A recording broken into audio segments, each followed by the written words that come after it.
All right. Let's move on from AEW. We might be back with one little AEW angle later on in our honorable mentions.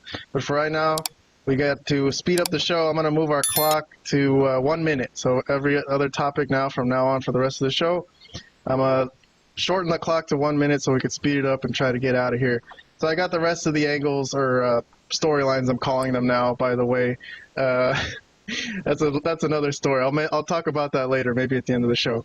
But so here's a storyline from SmackDown. So Friday the 6th, a couple of nights ago it was. So I'm going to talk about Solo Sikoa trying to still run SmackDown, as he would say. But let's go through some of the synopsis of what happened for today's single episode storyline here involving the Bloodline. So there was some fallout to what happened at War Games. Again, some things that we didn't know this past week when we recorded our last podcast. We reviewed War Games, but we didn't know everyone fucking broke everything. Like, literally everybody.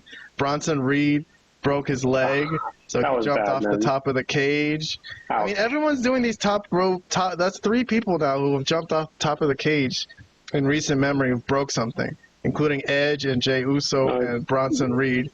So here's Bronson Reed's broken leg, which just looks fucking horrible. But okay, and then who else too? Oh, this was another interesting one. Tonga Loa getting fucking beat to death with a toolbox which I thought looked pretty realistic and stiff, but it turns out he fucking... It was too stiff. It was too stiff. Yeah, Vlad, I mean, what do you think of that? Like, when someone is working, is it more... Would you consider someone a good worker more if they make it look realistic or if it's safe? or was it supposed to be both? Or what happened? What happened here? Okay.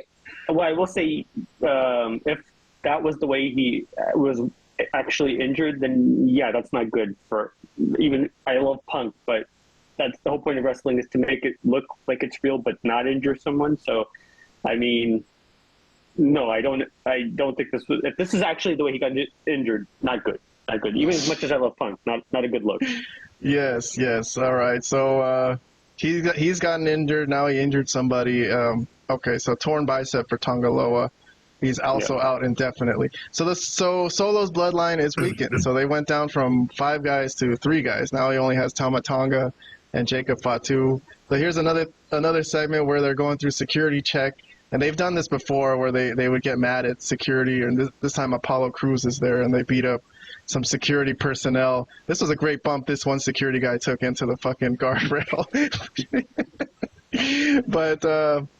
anyways, basically their storyline ended in the night when the U.S. title people were coming out. Shinsuke Nakamura, LA Knight, which I covered this in a separate storyline in my review.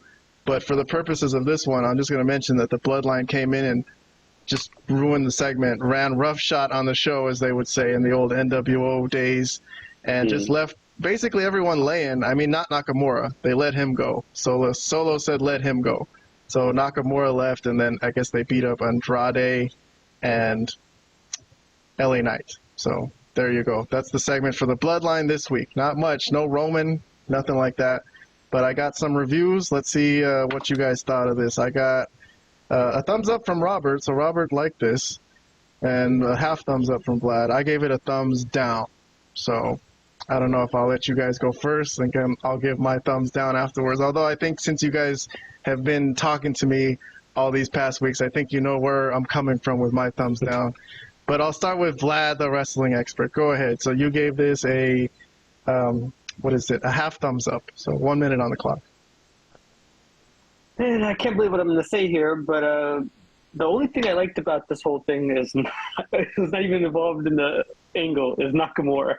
God, things are bad for the new Bloodline, because I don't really care that they beat up LA Knight or that they beat up Andrade. That was fine. I mean, they got involved and they wanted to say that, hey, we still have some, that we're still badasses. I mean, look, obviously I love Jacob Fatu and I think really highly of Solo as well, but actually Nakamura is starting to grow on me slightly, believe it or not. This new version of Nakamura, that he kind of looked a little badass with the black mist kind of trickling down his mouth as the Bloodline was kind of like circling around him. I thought that was kind of cool. Okay. So, all right. So believe it or not, Nakamura to me is the more interesting character out of this at least segment for me. Okay, that's cool. All right, so you like something out of it, and you're willing to give this points. I like that. That's a good way to score for us. Okay, so Robert, a full thumbs up. So you like this. Let's hear your thoughts about the Bloodline. And yes, Kehan, I know where you're gonna go with this. This is just part 999 of the continuous burial of Solo Sikoa. The eventual. Well, it wasn't his worst day, but it was actually a good day for him. No, but but okay, so what I did like was them beating up the security in in the entrance, and then that's the security part I liked. I thought that was pretty funny, and then I liked the them interrupting the segment between Nakamura and LA Knight. Like, you see, when that happens, when a segment gets interrupted by people that have nothing to do with that angle, to me that's always cool, because that's you don't really see that coming, so that's always good for me. And then I like the part too where they looked like they were gonna attack Nakamura also, but then they saw the mist coming out of Nakamura's mouth, and they was like, nah, never mind, just let him go. I thought that was cool too. I mean, it could be better, but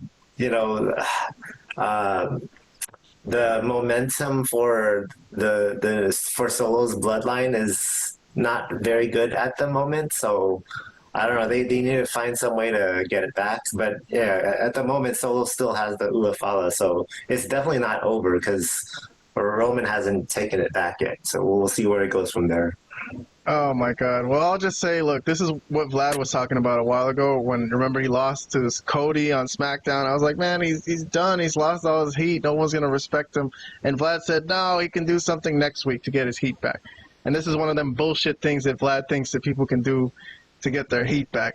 I don't see it. I don't think he's getting any heat back. So I think this is weak. This is weak for Solo's blood. And this is desperate. Them trying to get heat for him like this. So I don't dig it. I don't think it's working.